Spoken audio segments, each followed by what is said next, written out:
اعوذ باللہ من الشیطان الرجیم بسم اللہ الرحمن الرحیم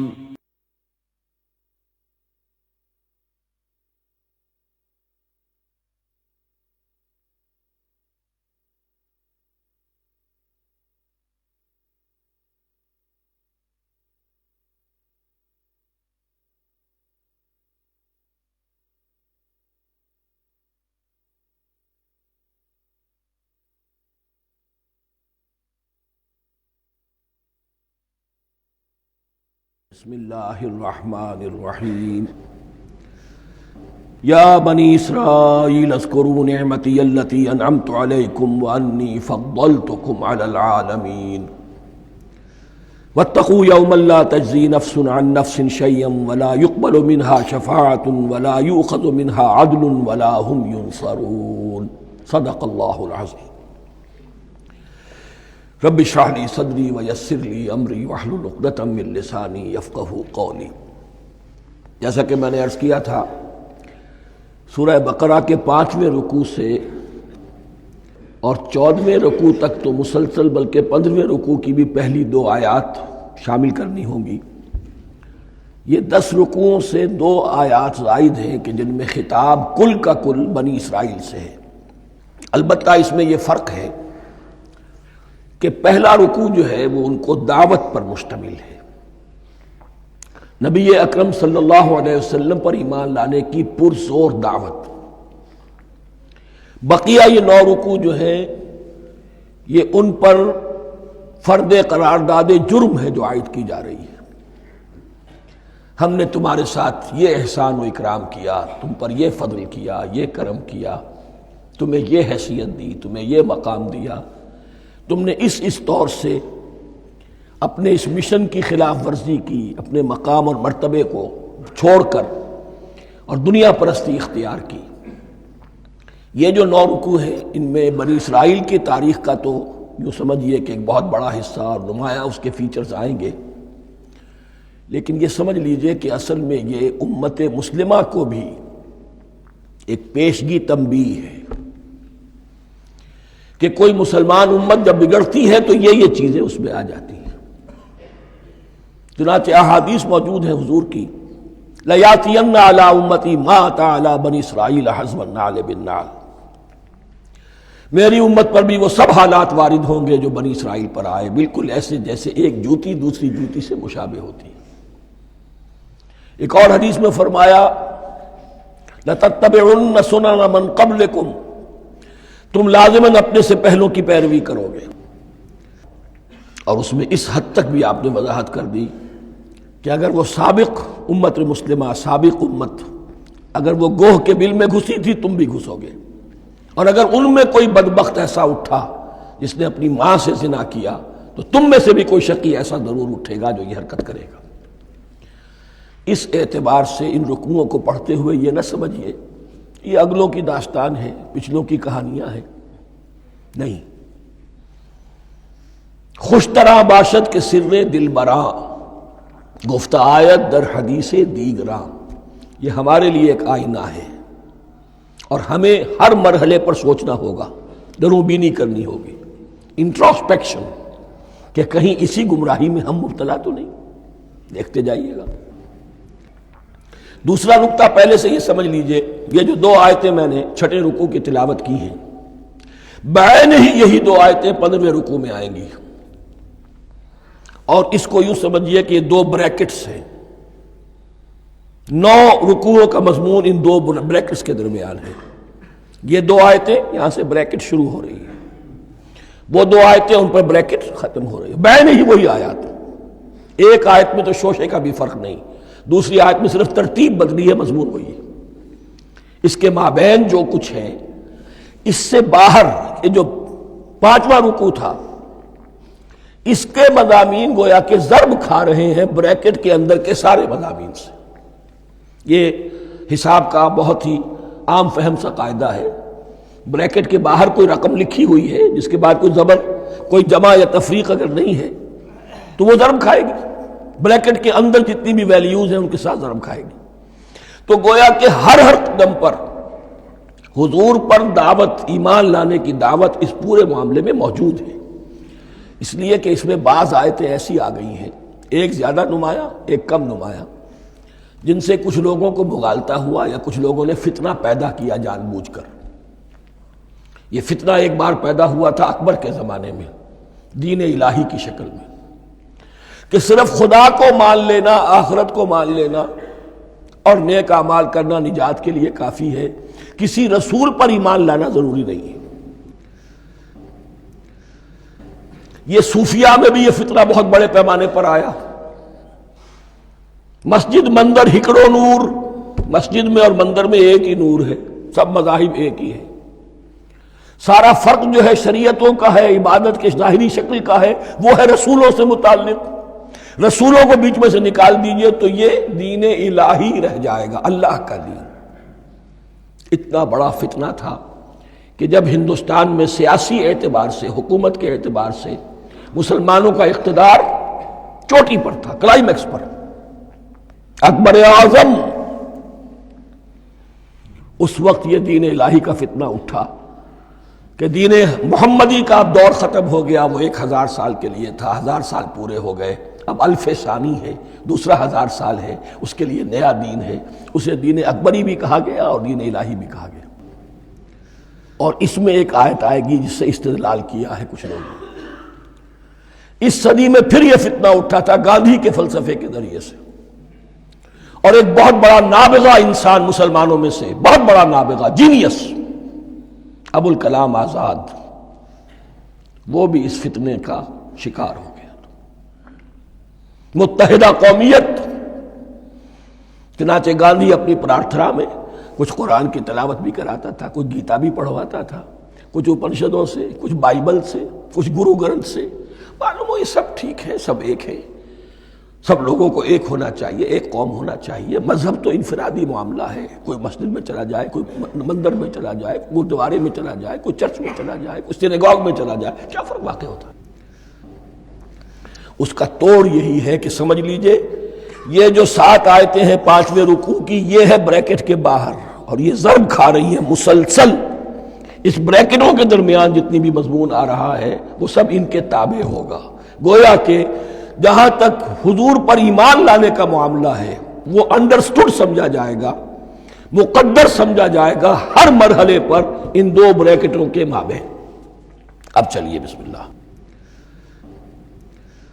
یا بنی اسرائیل اذکروا نعمتی التی انعمت علیکم وانی فضلتکم علی العالمین، اے اسرائیل کی اولاد، یاد کرو میرے اس انعام کو جو تم پر ہوا، اس کی وضاحت میں کر چکا ہوں، لیکن یہاں جو الفاظ آ رہے ہیں بہت زوردار، وَأَنِّي فَضَّلْتُكُمْ عَلَى الْعَالَمِينَ، میں نے تمہیں فضیلت عطا کی تمام جہانوں پر۔ یہاں ایک قاعدہ نوٹ کر لیجئے، عربی نحو کا قاعدہ یہ ہے کہ کہیں ظرف جس میں کوئی شے ہے، ظرف کی جمع لے لیتے ہیں، مراد ہوتا ہے مظروف، ظرف کے اندر جو شے ہے اس کی جمع۔ تمام جہانوں پر فضیلت، کیا فرشتوں پر بھی فضیلت؟ نہیں، جہان والوں پر، تمام اقوام عالم پر تمہیں فضیلت عطا کی، یہ مطلب ہے اس کا۔ تمام عالموں پر، تمام جہانوں پر، یعنی تمام جہان والوں پر، اس انسان عالم انسانیت کے اندر جتنے بھی مختلف گروہ ہیں، نسلیں ہیں، طبقات ہیں، ان میں فضیلت۔ وَاتَّقُوا يَوْمًا لَا تَجْزِي نَفْسٌ عَن نَفْسٍ شَيْئًا، میں عرض کر چکا ہوں، اب تیسری مرتبہ پھر عرض کر رہا ہوں، اصل شیخ آخرت، محاسبہ آخرت، یہ مستحضر ہوگا تو انسان سیدھا رہے گا۔ کس میں کمزوری آ جائے، ضعف آ جائے تو باقی ایمان باللہ، ایمان بالرسالت، یہ نہ معلوم کیا کیا شکلیں اختیار کر لیں۔ دیکھیے اس آیت کے اندر 4 اعتبارات سے محاسبہ آخرت کا زور ہے۔ وَاتَّقُوا يَوْمًا، اور ڈرو اس دن سے، لا تجزی نفس عن نفس شیئا، جس دن کوئی جان کسی دوسرے کے کام نہ آ سکے گی، ولا يقبل منها شفاعہ، اور نہ کسی سے کوئی سفارش یا شفاعت قبول کی جائے گی، کیٹیگوریکل ڈینائل، ولا يؤخذ منها عدل، نہ کسی سے فدیہ قبول کیا جائے گا، ولا هم ينصرون، اور نہ انہیں کوئی مدد مل سکے گی۔ ہم نے طرح طرح کے عقیدے، شفاعت باطلہ کا تصور، اہل عرب سمجھتے تھے ہمیں یہ فرشتے جو ہے خدا کی بیٹیاں ہیں، یہ لات اور منات اور عزا ہم نے ان کے بت بنا رکھے ہیں، پوچھتے ہیں یہ اپنے ابا جان سے اللہ کی بیٹیاں ہیں نا، لاڈلی بیٹیاں، چھڑا لیں گے ہم۔ ہمارے ہاں بھی تصور ہے اولیاء اللہ چھڑا لیں گے۔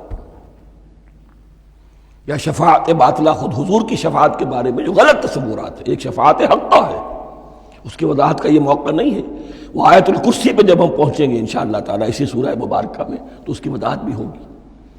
یہ سارے جو ہم نے جو گھڑ رکھے ہیں خیالات، ان کی نفی اس آیت کے حوالے سے کی۔ وَاتَّقُوا يَوْمًا لَا تَجْزِي نَفْسٌ عَن نَفْسٍ شَيْئًا، کوئی انسان دوسرے انسان کے کام نہیں آ سکتا۔ وَلَا يُقْبَلُ مِنْهَا شَفَاعَةٌ، کسی جان کی طرف سے کوئی سفارش قبول نہیں ہوگی۔ وَلَا يُؤْخَذُ مِنْهَا عَدْلٌ، نہ کوئی فدیہ قبول کیا جائے گا۔ وَلَا هُمْ يُنصَرُونَ، نہ انہیں کوئی مدد مل سکے گی۔ اب اس کے بعد اللہ تعالیٰ کے احسانات اور ان کی طرف سے جو ناشکریاں ہوئی ہیں ان کی بڑی تفصیل کے ساتھ اب بات چلے گی، تفصیل نہیں، تیزی کے ساتھ۔ یہ واقعات کئی 100 برس کے ہیں، لیکن ایک تو یہ کہ ان کی تفاصیل مکی صورتوں میں آ گئی ہیں، سب سے زیادہ سورہ اعراف میں ملے گی، اور بھی کئی صورتوں میں آپ کو مل جائے گی۔ یہاں پر تو پے بپے، جیسے کہ ایک قرارداد جرم کسی پر کی جاتی ہے تو اس میں سب گنوائے جاتے ہیں، تم نے یہ کیا، یہ کیا، یہ کیا۔ وَإِذْ نَجَّيْنَاكُم مِّنْ آلِ فِرْعَوْنَ، اور ذرا یاد کرو جب کہ ہم نے تمہیں نجات دی تھی فرعون کی قوم سے۔ يَسُومُونَكُمْ سُوءَ الْعَذَابِ، وہ تمہیں بدترین عذاب میں مبتلا کیے ہوئے تھے۔ يُذَبِّحُونَ أَبْنَاءَكُمْ وَيَسْتَحْيُونَ نِسَاءَكُمْ، تمہارے بیٹوں کو ذبح کر ڈالتے تھے اور تمہاری عورتوں کو زندہ رکھتے تھے۔ عورتیں تو پھر ان کے کام آتی تھی، گھر میں کام کاج کے لونیاں بنتی تھی، گھروں میں ڈال لیتے تھے، لیکن لڑکوں کو، اور یہ 2 موقع پر ہوا ہے بنی اسرائیل کے ساتھ، یہ بعد میں انشاءاللہ اس کی تفصیل آئے گی۔ وَفِي ذَلِكُمْ بَلَاءٌ مِّن رَبِّكُمْ عَظِيمٌ، اور یقیناً اس میں تمہارے رب کی طرف سے تمہارے لیے بڑی آزمائش تھی۔ وَإِذْ فَرَقْنَا بِكُمُ الْبَحْرَ، اور یاد کرو جب کہ ہم نے تمہارے لیے سمندر کو پھاڑ دیا یا دریا کو پھاڑ دیا۔ یہ ایک مختلف فی بات ہے کہ کس جگہ سے کراس کیا تھا بنی اسرائیل نے ایجپٹ سے سینائی پیننسولا آنے کے لیے، جزیرہ نما سینا میں۔ ایک رائے یہ کہ دریائے نیل کو کراس کر کے گئے ہیں، لیکن یہ بات غلط ہے، دریائے نیل تو مصر کے اندر ہے، وہ کبھی بھی مصر کی حد نہیں بنا۔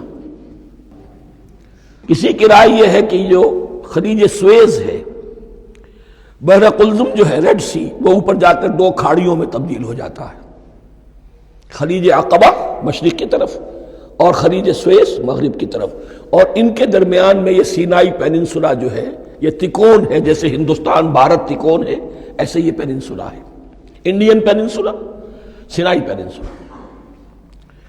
اور یہ سویس کینال تو بعد میں بنی ہے، خلیج سویس اور میڈیٹرینین بحیرہ روم کے درمیان یہ کچھ چھوٹی چھوٹی، اگرچہ چھوٹی تھی سمندر کے لحاظ سے، بہت بڑی بڑی جھیلیں تھیں، اور ان جھیلوں ہی کو پھر جوڑ جوڑ کر درمیان میں جو خشکی تھی اس کو کاٹ کر سویس کینال بنائی گئی ہے۔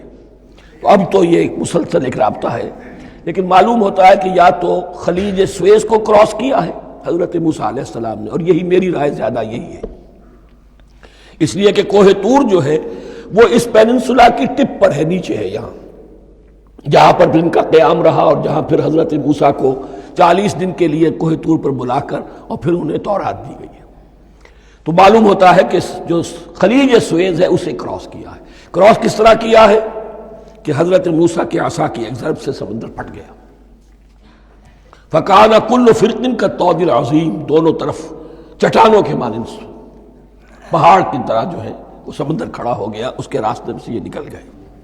اور پھر جب فرعون اور اپنا لشکر لے کر جب آیا ہے، اس نے سوچا ہم بھی نکل جائیں، وہ غرق ہو گئے، اس لیے کہ دونوں طرف کا پانی آپس میں مل گیا۔ یہ تھی کیفیت، اور معجزانہ کیفیت تھی، یہ کوئی فطرت کے یا نیچر کے اصول کے مطابق بات نہیں تھی، اور میں عرض کر چکا ہوں، آپ کو بتا چکا ہوں معجزہ کسے کہتے ہیں۔ وَإِذْ فَرَقْنَا بِكُمُ الْبَحْرَ فَأَنْجَيْنَاكُمْ، جب ہم نے تمہارے لیے یا تمہارے ساتھ سمندر کو پھاڑ دیا تمہارے لیے، تمہارے گزرگاہ بنانے کے لیے، تو تمہیں تو نجات دے دی۔ وَأَغْرَقْنَا آلَ فِرْعَوْنَ وَأَنْتُمْ تَنظُرُونَ، اور تمہاری نگاہوں کے سامنے فرعون کے لاؤ لشکر کو غرق کیا، تم دیکھ رہے تھے، یہ گزر چکے تھے، اس ساحل پر کھڑے ہیں، ادھر سے یہ داخل ہوئے ہیں اور پانی دونوں طرف سے آ کر مل گیا اور یہ غرق ہو گئے۔ وَإِذْ وَعَدْنَا مُوسَىٰ 40 لَيْلَةً، اور یاد کرو پھر جب کوہ طور پر ہم نے موسیٰ کو 40 دن کے لیے بلایا۔ ثُمَّ اتَّخَذْتُمُ الْعِجْلَ، ان کی غیر حاضری میں تم نے بچھڑے کی پرستی شروع کر دی، اسے معبود بنا لیا، من بعدہ، اس کی غیر موجودگی میں، وَأَنْتُمْ ظَالِمُونَ، تم بہت بڑا ظلم تھا جس کا ارتکاب کیا۔ إِنَّ الشِّرْكَ لَظُلْمٌ عَظِيمٌ، عظیم ترین ظلم جو ہے وہ شرک ہے، اور شرک جلی کی یہ شکل کہ بچڑے کو پوج رہے۔ ثُمَّ عَفَوْنَا عَنْكُمْ مِنْ بَعْدِ ذَلِكَ، پھر ہم نے تمہیں اس کے بعد بھی معاف کیا، یہ ہمارا کرم رہا ہے، ہماری رحمت رہی۔ من بعد ذلك لعلكم تشکرون، تاکہ تم شکر کرو۔ وَإِذْ آتَيْنَا مُوسَى الْكِتَابَ وَالْفُرْقَانَ لَعَلَّكُمْ تَهْتَدُونَ، اور یاد کرو جب کہ ہم نے موسیٰ کو کتاب اور فرقان عطا فرمائی۔ یہ فرقان حق اور باطل کے درمیان فرق کر دینے والی چیز، اور کتاب عام طور پر جو آتا ہے وہ شریعت کے لیے آتا، شریعت بھی دی، کتاب بھی دی، اور فرقان بھی دیا، لعلکم تہتدون، تاکہ تم ہدایت پاؤ۔ وَإِذْ قَالَ مُوسَىٰ لِقَوْمِهِ، اور یاد کرو جب کہ کہا تھا موسیٰ نے اپنی قوم سے، یا قوم انکم ظلمتم انفسکم باتخاذکم العجل، اے میری قوم کے لوگو، یقیناً تم نے اپنے اوپر بڑا ظلم کیا ہے بچڑے کو معبود بنا کر۔ فَتُوبُوا إِلَىٰ بَارِئِكُمْ، پس توبہ کرو اپنے پروردگار، اپنے خالق کی جناب میں۔ باری، باری اللہ تعالیٰ ہے، باری۔ فَاقْتُلُوا أَنفُسَكُمْ، تو قتل کرو اپنے آپ کو۔ یہ چیز جو ہے تورات میں تفصیل سے آئی ہے، قرآن میں نہیں ہے۔ اسی اعتبار سے میں نے آپ کو بتایا تھا کہ تورات کا مطالعہ اس اعتبار سے مفید ہے کہ بہت سے واقعات کا قرآن میں ذکر ہے، اجمالاً اشارہ ہے، اس کی تفصیل کے لیے ہمیں تورات سے رجوع کرنا پڑتا ہے، ورنہ یہ کہ اس آیت کا صحیح مفہوم واضح نہیں ہوگا۔ فَاقْتُلُوا أَنفُسَكُمْ، اپنے آپ کو قتل کرو، کیا مانی؟ یہ قتل مرتد کی سزا ہے۔ وہاں معلوم ہوتا ہے کہ حضرت موسیٰ نے یہ حکم دیا، 12 قبیلے تھے، ہر قبیلے میں سے کچھ لوگوں نے یہ کفر اور شرک کیا، باقی لوگوں نے نہیں کیا۔ انہیں حکم دیا گیا کہ اپنے قبیلے کے لوگ ان کو قتل کریں جو ان کے قبیلے میں سے اس کفر کے مرتکب ہوئے۔ انفسکم سے مراد یہ اپنے قبیلے کے لوگوں کو تم قتل کرو، اس لیے کہ قبائلی زندگی جو ہوتی ہے آپ کو معلوم ہے، اس میں کوئی اور قبیلہ ہاتھ لگا دے تو قبائلی عصبیت بھڑک اٹھے گی۔ 70,000 یہودی قتل ہوئے، اس سے بڑی توبہ اور ممکن نہیں، اس سے بڑا پرج، کسی بھی آئیڈیولوجیکل پارٹی کے اندر پرج بہت ضروری ہوتا۔ کچھ لوگ آ گئے ایک نظریے کو قبول کر کے، رفتہ رفتہ نظریہ اوجل ہو گیا، کچھ مفادات، کچھ چودراہٹیں یہ مقدم ہو گئی، اسی سے جماعتیں خراب ہوتی ہیں، غلط راستے پہ پڑ جاتی ہیں، تحریکیں بھٹک جاتی ہیں۔ تو آئیڈیولوجیکل پارٹیز، نظریاتی جماعتیں پرج کرتی رہتی ہیں کہ جو بھی ہمارے نظریے سے ہٹ گئے اب ان کو ہم کاٹ کر علیحدہ کر۔ یہی سے قتل مرتد، تو یہ چیز حدیث میں ہے یا پھر قرآن میں یہاں ہے۔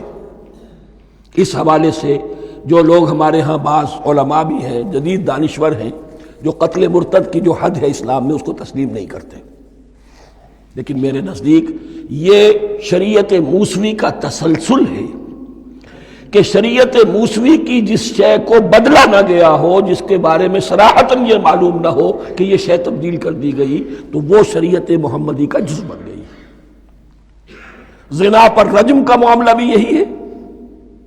قرآن مجید میں رجم کی صریح آیت کوئی موجود نہیں ہے، حدیث میں ہے۔ قرآن مجید میں مرتد کے قتل کے لیے کوئی آیت موجود نہیں ہے، حدیث میں ہے، سنت میں ہے، اور دونوں کی کا جو منبع ہے وہ اصل میں تورات ہے۔ تو اس بات کو اچھی طرح نقل کر دیجئے۔ یہ جگہ اکثر لوگ جو ہیں یہاں بہت سرسری طور سے گزر جاتے ہیں، یہ بہت اہم ہے۔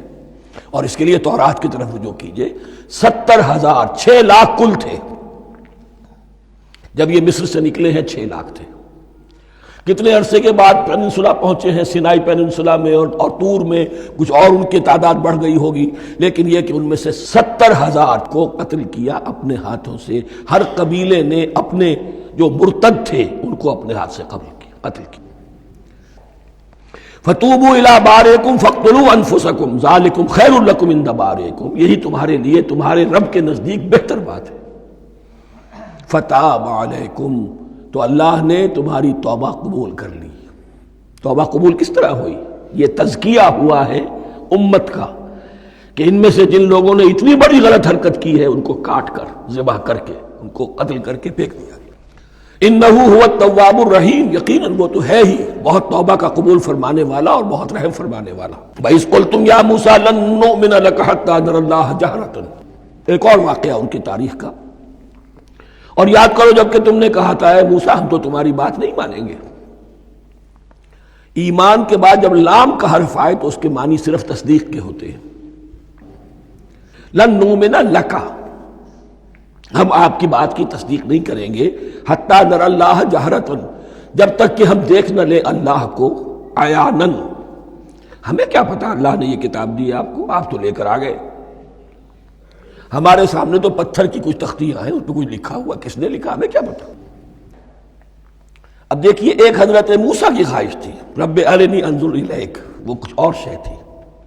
یہ تخریبی ذہن ہے جو یہ کہہ رہا ہے کہ ہم بھی چاہتے ہیں کہ اللہ کو اپنی آنکھوں سے دیکھیں اور معلوم ہو کہ واقعی اس نے یہ کتاب آپ کو دی ہے۔ فَأَخَذَتْكُمُ الصَّاعِقَةُ، تو تمہیں آ پکڑا ایک بہت بڑی کڑک نے، ایک بہت بڑی کڑک ہوئی اور سب کے سب مردہ ہو گئے۔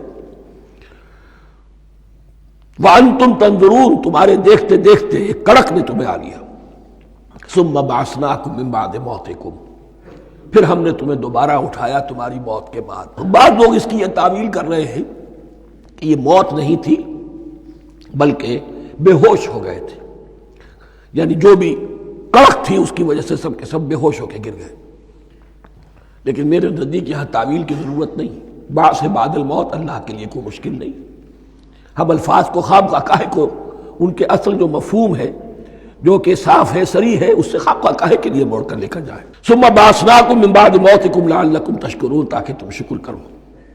وظللنا علیکم الغمام وانزلنا علیکم المن والسلوى، اور ہم نے تم پر ابر کا سایہ کیا۔ اب 6 لاکھ کا قافلہ چل رہا ہے، سینائی پیننسولا، صحرا، کوئی اوٹ نہیں، کوئی سایہ نہیں، لق و دق، دھوپ کی تپش۔ تو اللہ کا فضل ہوا کہ ایک سائے کی طرح ابر جو ہے ان کے ساتھ ساتھ جہاں جہاں وہ جا رہے ہیں وہ ابر ان پر سایہ کیے ہوئے۔ وَأَنزَلْنَا عَلَيْكُمُ الْمَنَّ وَالسَّلْوَىٰ، کھانے کو کچھ نہیں،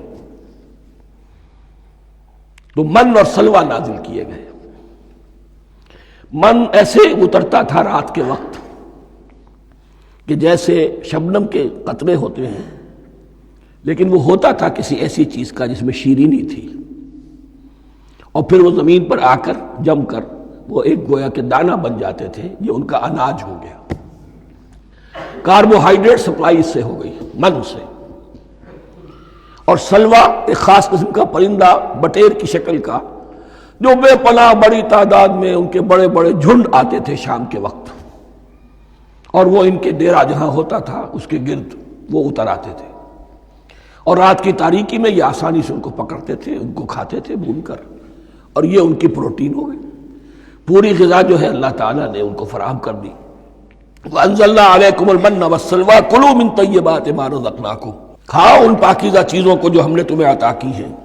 وَمَا ظَلَمُونَا، ہم نے تو ان پر کوئی ظلم نہیں کیا، وَلَٰكِن كَانُوا أَنفُسَهُمْ يَظْلِمُونَ، لیکن وہ خود ہی اپنے اوپر ظلم ڈھاتے رہے، ہر قدم پر نافرمانی اور ناشکری۔ اس کی بھی ناشکری آگے آ جائے گی چل کر، من و سلوہ سے بھی ناشکری کی انہوں نے۔ وَإِذْ قُلْنَا ادْخُلُوا هَٰذِهِ الْقَرْيَةَ فَكُلُوا مِنْهَا حَيْثُ شِئْتُمْ رَغَدًا وَادْخُلُوا الْبَابَ سُجَّدًا وَقُولُوا حِطَّةٌ نَغْفِرْ لَكُمْ خَطَايَاكُمْ، اور یاد کرو جب کہ ہم نے تم سے کہا تھا اس شہر میں داخل ہو جاؤ، اور پھر کھاؤ اس میں سے بافراغت جہاں سے چاہو جو چاہو، لیکن دیکھنا دروازے میں داخل ہونا جھک کر، اور کہتے رہنا مغفرت مغفرت مغفرت، ہم تمہاری خطاؤں سے درگزر فرمائیں گے۔ اس آیت کو سمجھنے کے لیے ذرا تاریخی بات سمجھ لیجئے۔ صحرائے سینا میں آنے کے بعد، اور یہ جو کتاب تورات انہیں مل گئی تھی، اس کے بعد حضرت موسیٰ علیہ السلام کے ہی زمانے میں انہیں جہاد اور قتال کا حکم ہوا۔ اس سے پوری قوم نے انکار کر دیا، یہ سورہ مائدہ میں آئے گا۔ اس پر اللہ تعالیٰ نے ایک سزا مسلط کر دی ان پر کہ 40 برس تک اسی صحرا میں بھٹکتے پھریں گے۔ اگر یہ ابھی قتال کرتے، جہاد کرتے، تو پورا فلسطین ان کے ہاتھ پر ابھی فتح کرا دیتے، لیکن چونکہ انہوں نے بزدلی دکھائی ہے، اب سزا یہ ہے فَإِنَّهَا مُحَرَّمَةٌ عَلَيْهِمْ 40 سَنَةً يَتِيهُونَ فِي الْأَرْضِ، اب 40 برس تک یہ اسی صحرا میں بھٹکتے پھریں گے، اور ارض فلسطین جو ان کے لیے ارض موعود تھی وہ ان پر حرام کر دی گئی 40 سال کے لیے۔ اس 40 سال کے عرصے میں حضرت موسیٰ کا بھی انتقال ہو گیا، حضرت ہارون کا بھی ہو گیا، اور اس عرصے میں ایک نئی نسل پیدا ہوئی۔ وہ جو غلامی کا داغ اٹھائے ہوئی نسل آئی تھی مصر سے، جن کے اندر مورل کیریکٹر جو ہے وہ بہت کمزور ہو جاتا ہے، وہ پوری نسل ختم ہو گئی، نئی نسل اب پیدا ہوئی۔ 40 برس صحرا میں پیدا ہوئے، یہی پلے بڑھے، ان میں اب ایک جذبہ تھا۔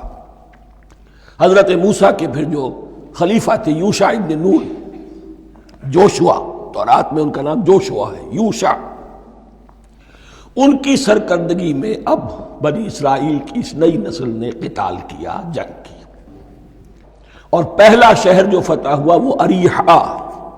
آج بھی وہ شہر جو ہے جیریکو جو آپ دیکھتے ہیں خبروں کے اندر آتا ہے بار بار، اریحا اس کا پرانا نام ہے، یہ شہر فتح ہوا۔ اس فتح کی بات کا تذکرہ ہو رہا ہے۔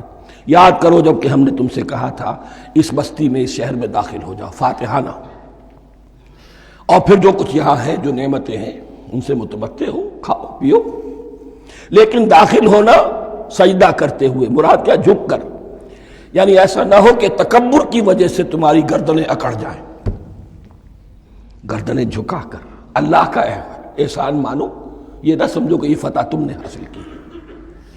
اس کی تفسیر اصل میں نظر آتی ہے حضور کی شخصیت میں، کہ جب فتح مکہ کے موقع پر مکے میں داخل ہوئے ہیں تو جس سواری پر آپ بیٹھے ہوئے تھے، آپ کی پیشانی اس کی گردن کے ساتھ جڑی ہوئی تھی۔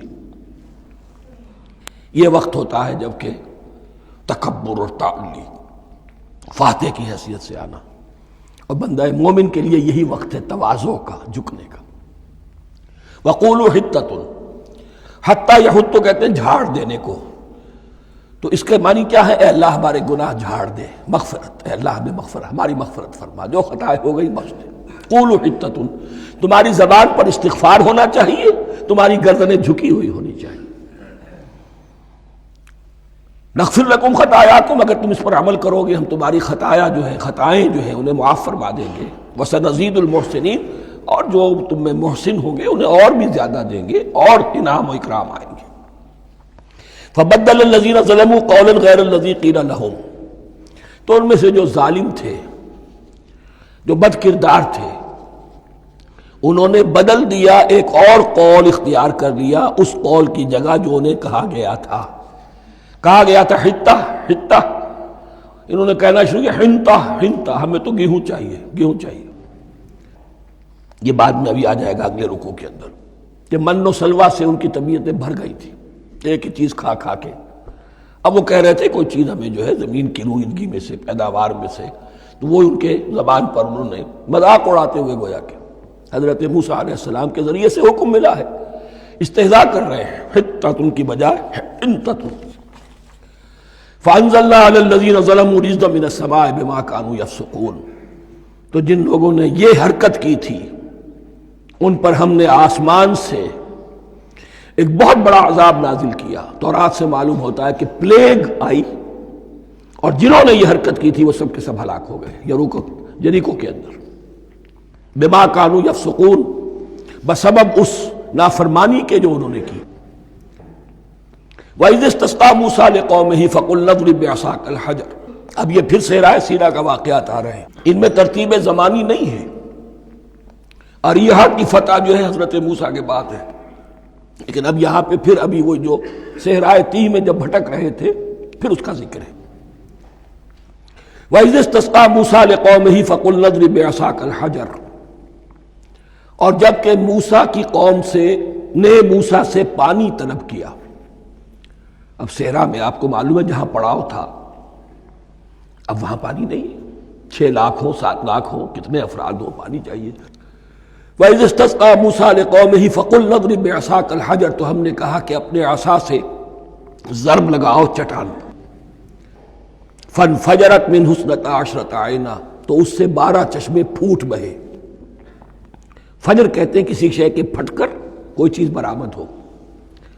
فجر جو ہوتی ہے، فجر کا وقت رات کی تاریکی کا پردہ چاک ہوتا ہے اور سپیدہ سحر نمودار ہوتا ہے۔ فَانْفَجَرَتْ مِنْهُ اثْنَتَا عَشْرَةَ عَيْنًا، تو 12 چشمے پھوٹ بہے۔ قَدْ عَلِمَ كُلُّ أُنَاسٍ مَشْرَبَهُمْ، یہاں اناس سے کیا مراد ہے؟ ہر قبیلہ، ہر قبیلے نے اپنا گھاٹ معین کر لیا۔ 12 قبیلے تھے، اگر علیحدہ علیحدہ نہ ہوتا معاملہ، 12 چشمے اسی لیے دیے گئے کہ لڑے نہ جھگڑے نہ۔ پانی تو بہت بڑی چیز ہے، کہیں پانی پینے پلانے پہ جھگڑا اور کہیں گھوڑا آگے بڑھانے پہ جھگڑا، یہ تو قبائلی زندگی کے اندر ہوتی ہی چیزیں۔ تو اس اعتبار سے اللہ تعالیٰ نے ان کے لیے یہ سہولت کی کہ 12 چشمے پھوٹ بہے۔ قد علم کل اناس مشربہم، ہر ایک نے اپنا گھاٹ جان لیا، معین کر لیا۔ کلوا واشربوا من رزق اللہ، گویا کہ کہہ دیا گیا کہ کھاؤ اور پیو اللہ کے رزق میں سے۔ ولا تعثوا فی الارض مفسدین، اور زمین میں فساد مچاتے نہ پھرو۔ کھانے پینے کے لیے پانی بھی ادھر آ گیا، کھانے کے لیے من و سلوہ آ گیا۔ اب دیکھیے ان کی ناشکری۔ وَإِذْ قُلْتُمْ يَا مُوسَىٰ لَن نَّصْبِرَ عَلَىٰ طَعَامٍ وَاحِدٍ، یاد کرو جب کہ تم نے کہا تھا اے موسیٰ ہم ایک کھانے پر تو صبر نہیں کر سکتے، کھا کھا کے بکتا گئے ہیں من و سلوہ۔ فَادْعُ لَنَا رَبَّكَ، تو ذرا اپنے رب سے دعا کرو، پکارو ہمارے لیے اپنے رب کو۔ یخرج لنا، وہ نکالے ہمارے لیے، مما تنبت الارض، زمین کی روئیدگی اور پیداوار میں سے، نباتات ارضی میں سے، من بقلہا، اس کی ترکاریاں، وقصائہا، اور ککڑیاں، کھیرے اور ککڑیاں، ان سب کے لیے یہ لفظ ہے۔ وفومہا، ایک ترجمہ گیہوں کیا گیا ہے لیکن میرے نزدیک زیادہ صحیح ترجمہ ہے لہسن، اور سرائے کی زبان میں بھی اور ممکن ہے کہ سندھی میں بھی ہو تھوم، تھوم کہتے ہیں لہسن کو، یہ فوم کی بدلی ہوئی شکل ہے، اس لیے کہ یہی علاقہ ہے جس میں عرب آئے تھے، تو عربوں کی زبان کے بہت سے الفاظ جو ہیں اس سرائے کی زبان میں خاص طور پر وہ بہت زیادہ، تو تھوڑی سی شکل بدل کر وہ کافی تعداد میں موجود ہے۔ وعدسہا، اور دال خاص طور پر مسور کی، وبصلہا، اور پیاز۔ اب جو چٹخارے جس سے بنتے ہیں سالن کے، ان کی زبانیں وہ چٹخارے مانگ رہی۔ ظاہر بات ہے کہ اگر وہ سلوا بھی تھا، بٹیرا ہے، اسے آگ کے اوپر ذرا سا تپایا اور کھایا، وہ ایک ہی خاص قسم کی غذا ہے جو چل رہی ہے۔ اسی طرح من جو ہے وہ ایک خاص قسم کا سیریل ان کے لیے بن گیا ہے۔ لیکن یہ جو چٹخارے ہیں یہ تو لہسن سے ہے، پیاز سے ہے، ترکاریوں سے ہے، ان تمام چیزوں سے، دال کا اپنا ایک ذائقہ ہے۔ قَالَ تَسْتَبْدِلُونَ الَّذِي هُوَ أَدْنَىٰ بِالَّذِي هُوَ خَيْرٌ، حضرت موسیٰ نے فرمایا کیا تم وہ شے بدلے میں لینا چاہتے ہو اس کے، کیا وہ شے جو کمتر ہے بدلے میں چاہتے ہو اس کے کہ جو بہتر ہے؟ من و سلوہ کہیں بہتر ہے اللہ کی طرف سے جو تمہیں دیا گیا ہے، تم اس سے تمہارا جی بھر گیا ہے، اس کو ہاتھ سے دے کر چاہتے ہو کہ یہ ادنا چیزیں تمہیں ملے۔ اہبطوا مصرا، اب یہ لفظ آ گیا اہبطوا۔ اب ظاہر بات ہے یہ آسمان سے زمین پر اترنے کے لیے لفظ نہیں ہے اہبطوا، یہاں اس کا ترجمہ صحیح ہوگا سیٹل ڈاؤن سم ویئر۔ اگر زمین کی یہ چیزیں چاہیے تو کہیں سیٹل ہو جاؤ اور کاشت کرو، بیج ڈالو، آبیاری کرو، یہ ساری چیزیں تمہیں مل جائیں۔ اہبطوا مصرا، کہیں سیٹل ڈاؤن ہو جاؤ، کہیں اتر پڑو کسی بستی میں، کسی علاقے میں۔ فَإِنَّ لَكُمْ مَا سَأَلْتُمْ، تمہیں مل جائے گا جو کچھ کہ تم نے مانگا۔ وَضُرِبَتْ عَلَيْهِمُ الذِّلَّةُ وَالْمَسْكَنَةُ وَبَاءُوا بِغَضَبٍ مِّنَ اللَّهِ۔ اب یہ ہے ان کی وہ خباثتیں، ان کے وہ ناشکریاں، ان کی وہ معصیتیں، ان پر جو آخری حکم دیا جا رہا ہے، جو اگر آپ برا نہ مانیں تو میں عرض کروں گا آج یہود پر اتنا اپلیکیبل نہیں ہے جتنا مسلمانوں پر ہے۔ ضربت علیہم الذلۃ والمسکنۃ وباؤوا بغضب من اللہ۔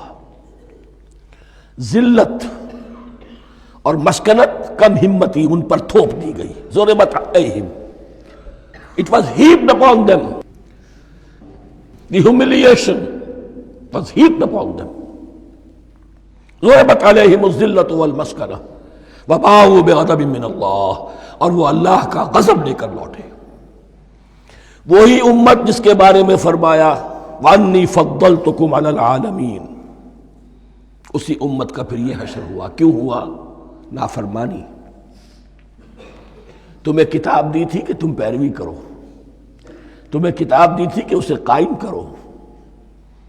وَلَوْ أَنَّ أَهْلَ الْكِتَابِ أَقَامُوا التَّوْرَاةَ وَالْإِنْجِيلَ وَمَا أُنزِلَ إِلَيْهِم مِّن رَّبِّهِمْ لَأَكَلُوا مِن فَوْقِهِمْ وَمِن تَحْتِ أَرْجُلِهِمْ۔ اگر یہ تورات اور انجیل کو قائم کرتے، نافذ کرتے، تو نعمتیں زمین بھی اگلتی، ان کے قدموں کے نیچے سے نعمتیں جو ہیں وہ پھوٹتی، اور ان کے سروں کے اوپر سے بھی بارش ہوتی نعمتوں کی۔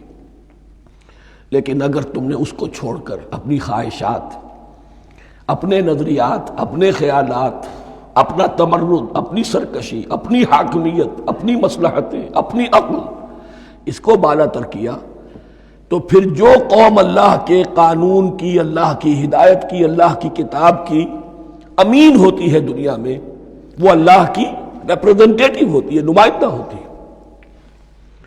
اگر وہ اپنے عمل سے مس ریپرزینٹ کرے اللہ کو، تو وہ کافروں سے بڑھ کر مغضوب اور کافروں سے بڑھ کر مبغوض ہو جاتی ہے، مغضوب بھی مبغوض بھی۔ اس لیے کافروں کو تو دین پہنچانا تمہارے ذمہ تھا، تم نے دین ان کو کیا پہنچانا تھا، تم تو خود دین سے منحرف ہو گئے۔ آج اس جگہ پر امت مسلمہ کھڑی ہے کہ 1.25 بلین یا 1.5 بلین، 125 کروڑ عزت نام کی شے نہیں ہے، کہ عزت نام تھا جس کا گئی تیمور کے گھر سے۔ سارے معاملات دنیا کے G7 G15 کے ہاتھ میں ہیں۔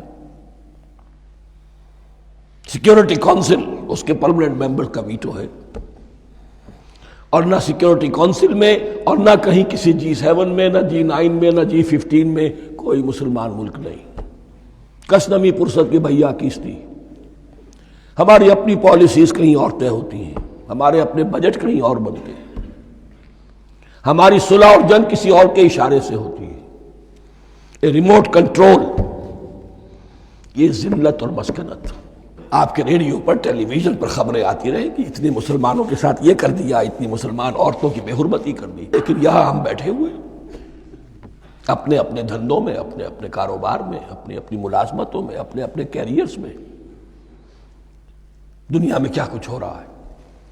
بہرحال اس وقت یہ جو ہے، میں نے جیسا کہ عرض کیا تھا کہ یہ ہے تاریخ بنی اسرائیل کی، لیکن خوشترا باشد کے سر دل براں، گفت آیت در حدیث دیگراں، یہ ہمارا نقشہ ہے آج اس آیت میں۔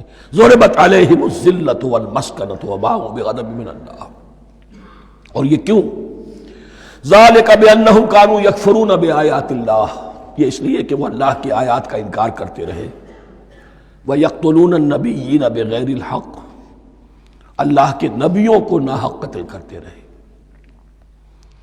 ہمارے ہاں بھی مجددین امت میں سے کتنے ہیں جو جیلوں میں ڈالے گئے، جن کو ایسی ایسی مار پڑی ہے کہ کہا جاتا ہے کہ ہاتھی کو بھی وہ مار پڑتی تو برداشت نہ کرتا۔ احمد ابن حنبل کے ساتھ کیا ہوا؟ ابو حنیفہ جیل میں انتقال کیا، امام مالک کے کندھے کھینچ دیے گئے، اتار دیے گئے، منہ کالا کر کے اور اونٹ پر بٹھا کر پھرایا گیا۔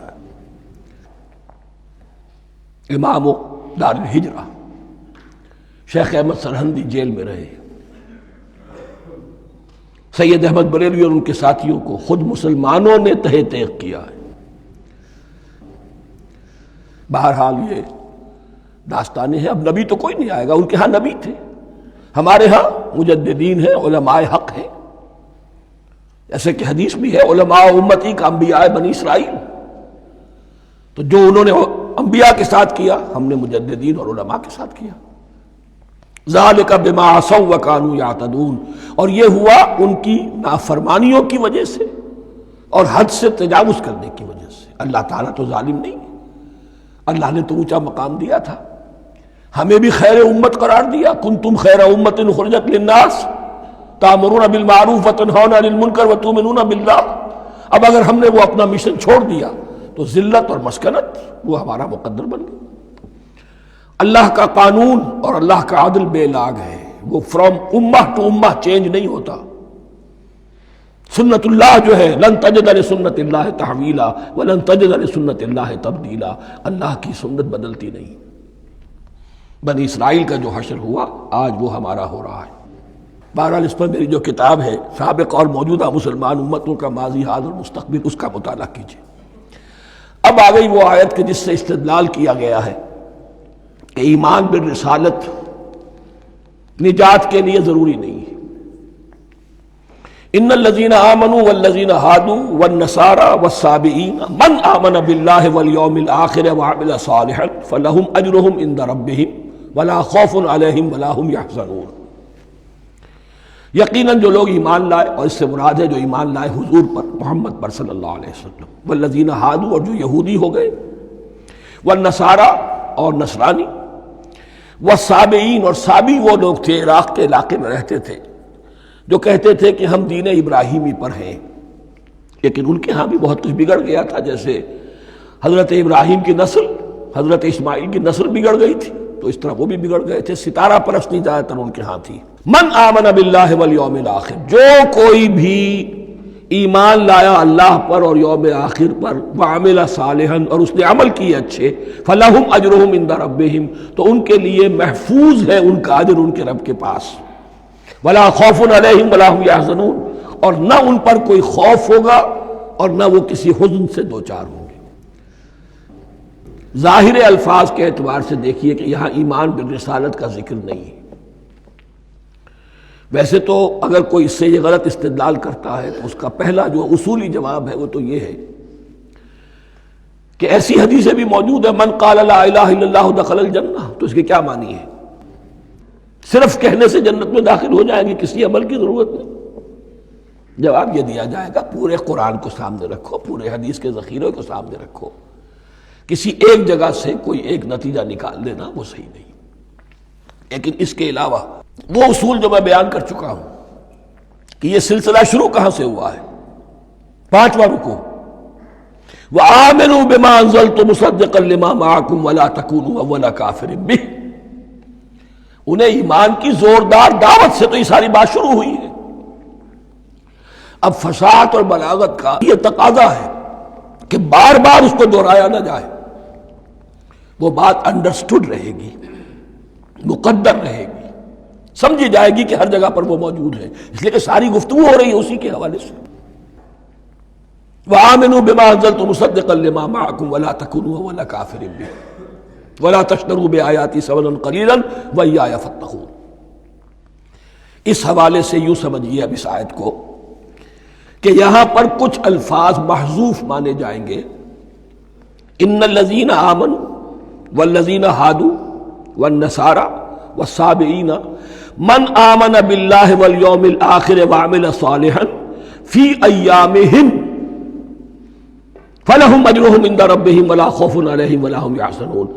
ہر دور میں جبکہ ابھی حضرت عیسیٰ نہیں آئے تھے تو جو بھی یہودی تھے اس وقت تک حضرت موسیٰ کے ماننے والے، وہ جو بھی اللہ پر ایمان رکھتے تھے اور نیک عمل کرتے تھے، آخرت کو مانتے تھے، ان کی نجات ہو جائے گی۔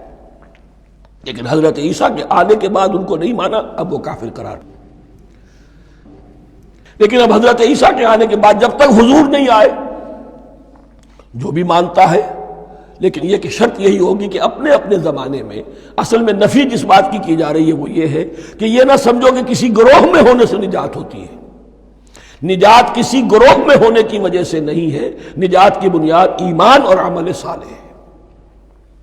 کسی رسول پر ایمان لانا اپنے دور کے رسول پر وہ تو لازم ہے، لیکن یہ ہے کہ اس پر ایمان تو لے آئے اور وہ عمل صالح نہیں ہے تو نجات نہیں ہوگی.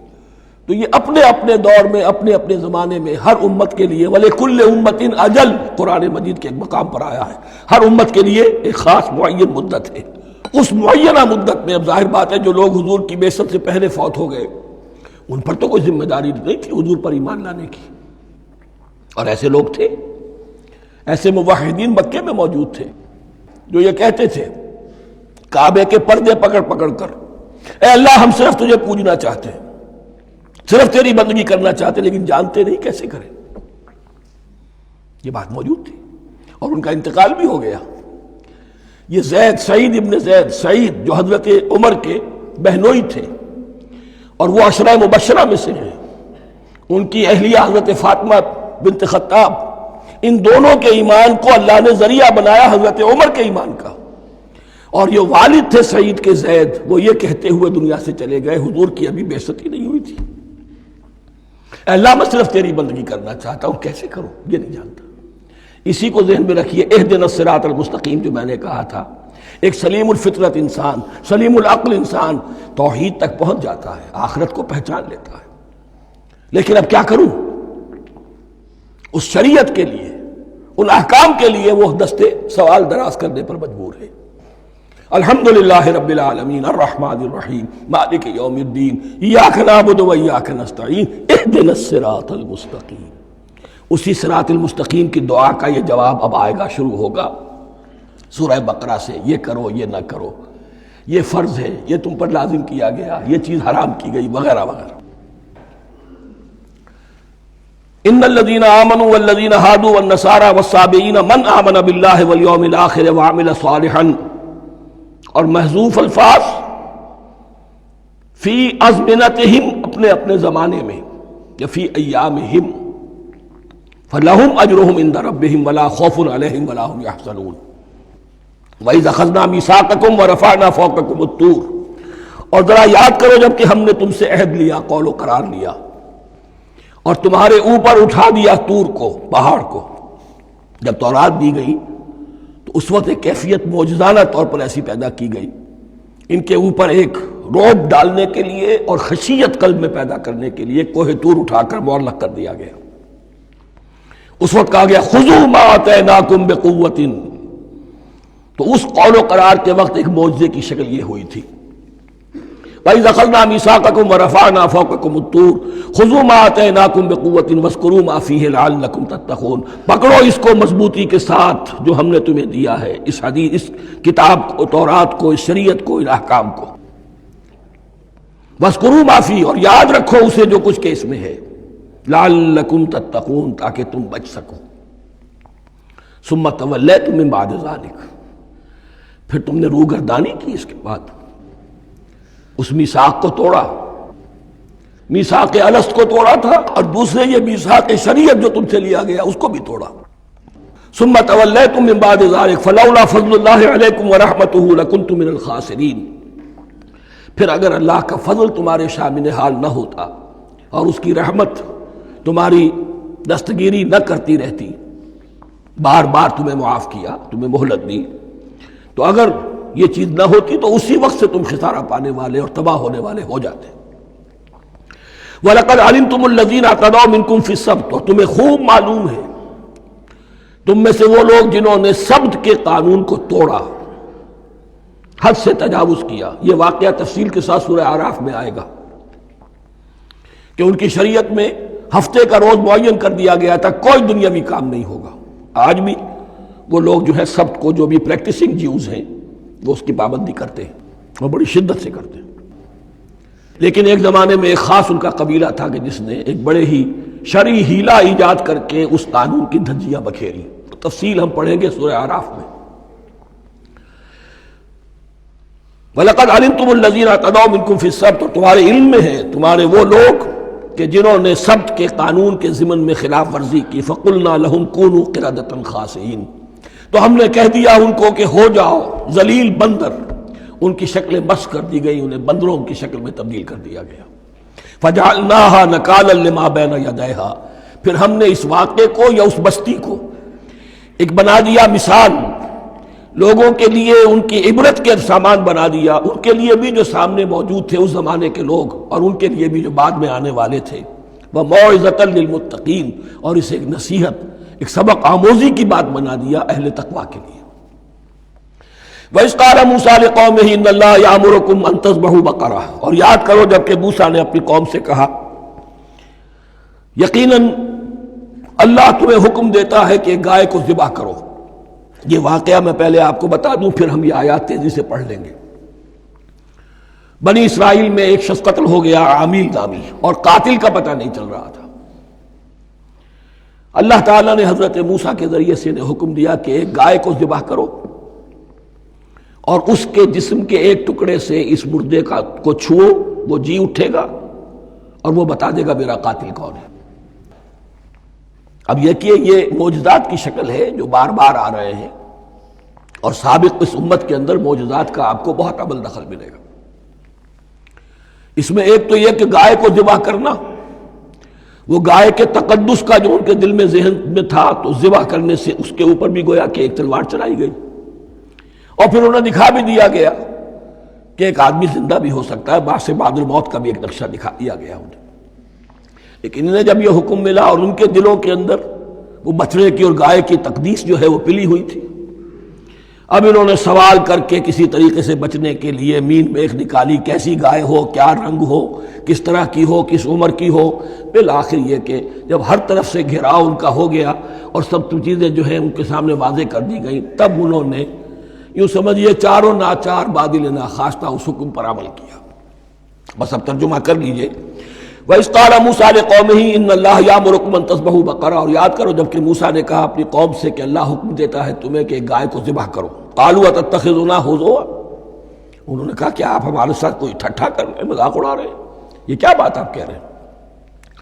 قَالَ أَعُوذُ بِاللَّهِ أَنْ أَكُونَ مِنَ الْجَاهِلِينَ، فرمایا میں اللہ کی پناہ طلب کرتا ہوں اس سے کہ میں جاہلوں میں سے ہو جاؤں، کہ میں ان دین کے معاملات کے اندر استہزاء اور تمسخر کو شامل کر دوں۔ قالوا ادع لنا ربك يبين لنا ما هي، اب انہوں نے کہا اچھا ایسی بات ہے تو ذرا اپنے رب سے دعا کیجئے کہ وہ ہم پر واضح کر دے کہ وہ کیسی ہو۔ قال انه يقول، حضرت موسیٰ نے فرمایا اللہ تعالیٰ فرماتا ہے انها بقرة لا فارض ولا بکر، وہ ایک ایسی گائے ہونی چاہیے کہ جو نہ بوڑھی ہو نہ بالکل بچھیا ہو، عوان بین ذالک، ان کے بین بین ہو۔ فَفَعَلُوا مَا تُؤْمَرُونَ، تو اب کر گزرو جو تمہیں حکم دیا گیا۔ قَالُوا ادْعُ لَنَا رَبَّكَ يُبَيِّن لَنَا مَا لَوْنُهَا، اب انہوں نے پھر کہا ذرا ایک دفعہ اور دعا کیجئے اپنے رب سے، وہ ہمیں بتا دے اس کا رنگ کیسا ہونا چاہیے۔ قَالَ إِنَّهُ يَقُولُ إِنَّهَا بَقَرَةٌ صَفْرَاءُ فَاقِعٌ لَوْنُهَا تَسُرُّ النَّاظِرِينَ، فرمایا اللہ فرماتا ہے کہ وہ گائے ایسی ہونی چاہیے زرد رنگ، شوخ رنگ، شوخ زرد رنگ کی، چمکیلی، جو دیکھنے والوں کو خوب اچھی لگے، پسند آئے، دل میں کھپ جانے والی۔ اب جو زیادہ سے زیادہ ان کے ہاں مقدس سمجھے جاتے تھی گائے، رفتہ رفتہ سوال کر کے اگر پہلے ہی حکم پر وہ کر دیتے تو کسی بھی گائے کو ذبح کر دیتے، لیکن یہاں گھیراؤ ان کا ہو رہا ہے کہ جس کی تقدس کا ان کے ذہن میں زیادہ سے زیادہ تاثر ہے اسی کو واضح کیا جائے۔ قالوا ادع لنا ربك يبين لنا ما هي، پھر انہوں نے کہا ذرا اللہ سے دعا کیجئے اور وہ ہمیں یہ بتائے کہ وہ کیسی ہو۔ ان البقرہ تشابہ علینا، یقیناً ہم کچھ شبہ میں پڑ گئے ہیں، یہ گائے کا معاملہ مشتبہ ہو گیا ہے ہم پر۔ قال انه يقول، فرمایا اللہ فرماتا ہے انها بقرۃ لا ذلول تثير الارض ولا تسقي الحرث، وہ ایک ایسی گائے ہونی چاہیے کہ جو کوئی جس سے مشقت نہ لی جاتی ہو، نہ وہ ہل جوتتی ہو اور نہ وہ رہٹ کا پانی کھینچتی ہو۔ تسیر الارض، نہ تو وہ زمین کو جوتنے میں ہل چلانے میں کام میں لی جائے، ولا تسقي الحرث، اور نہ کھیتی کو پانی پلانے کے لیے وہ پانی کھینچنے میں استعمال کیا جائے۔ مسلمۃ، اور پوری سالم ہونی چاہیے، یک رنگ، لا شیۃ فیہا، اس میں کسی دوسرے رنگ کا کوئی داغ تک نہ ہو۔ اب کیا کرتے، گھیراؤ میں آ گئے۔ قالوا الآن جئت بالحق، کہا انہوں نے کہ ٹھیک ہے اب تو آپ نے بات جو ہے پوری طریقے سے واضح کر دی۔ فذبحوها وما كانوا يفعلون، تب انہوں نے اس کو ذبح کیا اور وہ کرنے والے نہیں تھے، دل میں نہیں تھا، بادل ناخواش تھا۔ اب دیکھیے یہاں ترتیب ذرا واقعے کی جو ہے مختلف ہو گئی ہے۔ جو اس ذبح بقرہ کا سبب تھا وہ بعد میں بیان ہو رہا ہے یہاں، تورات میں چونکہ واقعات کو اس طریقے سے بیان کیا ہے لہذا وہاں ترتیب دوسری ہے۔ وَإِذْ قَتَلْتُمْ نَفْسًا فَادَّارَأْتُمْ فِيهَا، اور یاد کرو جب کہ تم نے ایک جان کو قتل کیا تھا اور اس کا الزام تم ایک دوسرے پر لگا رہے تھے، یعنی کسی کا پتہ نہیں چل رہا تھا قاتل کون ہے۔ وَاللَّهُ مُخْرِجٌ مَا كُنتُمْ تَكْتُمُونَ، اور اللہ تعالیٰ فیصلہ کر چکا تھا کہ جو کچھ تم چھپا رہے ہو اسے نکال کر رہے گا، واضح کرے گا۔ فَقُلْ اضْرِبُوهُ بِبَعْضِهَا، تو ہم نے حکم دیا کہ اس کی لاش کو اس گائے کے ایک ٹکڑے سے، اس کے جسم کے ایک حصے سے ضرب لگاؤ۔ كَذَلِكَ يُحْيِي اللَّهُ الْمَوْتَىٰ، اور دیکھو اس طریقے سے اللہ مردوں کو زندہ کر دے گا۔ تھوڑی دیر کے لیے وہ زندہ ہوا اور اس نے اپنے قاتل کا نام بتا دیا۔ وَيُرِيكُمْ آيَاتِهِ لَعَلَّكُمْ تَعْقِلُونَ، اور وہ تمہیں دکھاتا ہے اپنی آیات تاکہ تم عقل سے کام لو۔ اب جو الفاظ آ رہے ہیں بہت سخت ہیں، بہت سخت ہیں، لیکن ان کو پڑھتے ہوئے درون بینی ضرور کیجیے گا، اپنے اندر جھانکیے گا۔ ثم قست قلوبکم، پھر تمہارے دل سخت ہو گئے جب دین میں ہیلے بہانے نکالے جانے لگے اور ہیلوں بہانوں کے ذریعے سے شریعت کے احکام سے بچا جائے، اللہ کو دھوکہ دینے کی کوشش کی جائے، اس کا جو نتیجہ نکلتا ہے وہ دل کی سختی ہے۔ ثم قست قلوبکم، پھر تمہارے دل سخت ہو گئے۔ فہی کالحجارۃ او اشد قسوہ، تو وہ تو اب پتھروں کے مانند ہیں بلکہ سختی میں ان سے بھی زیادہ شدید ہے۔ یہ ویسے بھی فصاحت اور بلاغت کا بھی بڑا ایک عمدہ مقام ہے قرآن کا۔ وَإِنَّ مِنَ الْحِجَارَةِ لَمَا يَتَفَجَّرُ مِنْهُ الْأَنْهَارُ، پتھروں میں سے تو ایسے بھی ہوتے ہیں جن میں سے چشمے پھوٹ بہتے ہیں۔ وَإِنَّ مِنْهَا لَمَا يَشَقَّقُ فَيَخْرُجُ مِنْهُ الْمَاءُ، اور ایسے بھی ہیں جو شق ہو جاتے ہیں، پتھر چٹانیں، ان میں سے پانی برآمد ہو جاتا ہے۔ وَإِنَّ مِنْهَا لَمَا يَهْبِطُ مِنْ خَشْيَةِ اللَّهِ، اور ان میں وہ بھی ہوتے ہیں جو اللہ کے خوف سے گر پڑتے ہیں۔ وَمَا اللَّهُ بِغَافِلٍ عَمَّا تَعْمَلُونَ، اور اللہ تعالیٰ غافل نہیں ہے اس سے کہ جو تم کر رہے ہو۔ یہ کیفیت جو ہے ثم قست قلوبکم فہی کالحجارۃ واشد قسوہ، ہے کون؟ یا بنی اسرائیل اذکروا نعمتی التی انعمت علیکم وانی فضلتکم علی العالمین، جن پر 1400 برس ایسے گزرے کہ کوئی لمحہ ایسا نہ تھا کہ نبی موجود نہ ہو، جنہیں 3 کتابیں دی گئیں، لیکن یہ کہ اپنی بدعملی، عقائد میں بھی مین بیخ کر کے اپنے آپ کو بچانے کے راستے نکال لینا، اعمال میں بھی ہیلوں کے ذریعے سے، کتاب الحیل کے ذریعے سے اپنے آپ کو ذمہ داریوں سے مبرہ کر لینا، اس کا نتیجہ پھر یہ نکلتا ہے۔ اللہ تعالیٰ مجھے اور آپ کو اس انجام بد سے بچائے۔ بارک اللہ لی ولکم فی القرآن العظیم ونفعنی وإیاکم بالآیات والذکر الحکیم۔